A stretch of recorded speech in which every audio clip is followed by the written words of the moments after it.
بسم اللہ الرحمن الرحیم۔ ایک اہم عمل کی فضیلت، قرآن پڑھنا اور اس پر عمل کرنا۔ رسول اللہ صلی اللہ علیہ وسلم نے فرمایا، جس نے قرآن پڑھا اور اس کے حکمتوں پر عمل کیا تو اس کے ماں باپ کو قیامت کے دن ایسا تاج پہنایا جائے گا جس کی روشنی آفتاب کی روشنی سے بھی زیادہ ہوگی، اگر وہ آفتاب تمہارے گھروں میں موجود ہو۔ ایک گناہ کے بارے میں کسی مسلمان کی غیبت اور بے عزتی کی سزا۔ رسول اللہ صلی اللہ علیہ وسلم نے فرمایا، جس نے کسی مسلمان کی غیبت کی اور اس کی غیبت کے بدلے میں ایک لقمہ بھی کھایا تو قیامت کے دن اللہ تعالیٰ اس کو ایک لقمہ جہنم سے کھلائیں گے، اور جس نے کسی مسلمان کی بے عزتی کی اور اس کے بدلے میں اس کو کپڑا پہننے کو ملا تو قیامت کے دن اللہ تعالیٰ اس کو اسی قدر جہنم سے پہنائیں گے۔ دنیا کے بارے میں دنیا دار کا گھر اور مال۔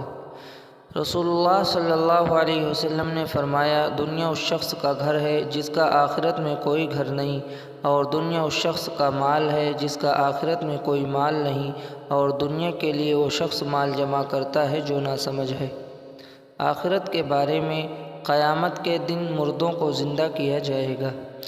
قرآن میں اللہ تعالیٰ فرماتا ہے، کیا انسان کو وقت معلوم نہیں جب تمام مردوں کو قبروں سے زندہ کر کے کھڑا کیا جائے گا اور ان تمام رازوں کو ظاہر کر دیا جائے گا جو ان کے سینوں میں چھپے ہوئے ہیں۔ طب نبوی سے علاج، جسم کے درد کا علاج۔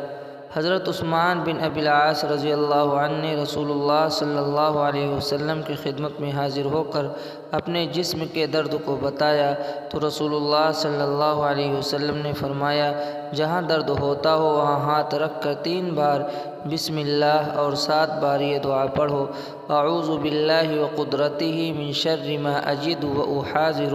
ترجمہ: میں اللہ اور اس کی قدرت کی پناہ چاہتا ہوں ہر اس تکلیف سے جو مجھے پہنچی ہے اور جس سے میں ڈرتا ہوں۔ چنانچہ ان صحابی نے جب یہ کلمات کہے تو ان کا درد ختم ہو گیا۔ پھر وہ صحابی اپنے گھر والوں اور دوسرے ضرورت مندوں کو ہمیشہ ان کلمات کی تلقین کرتے رہتے تھے۔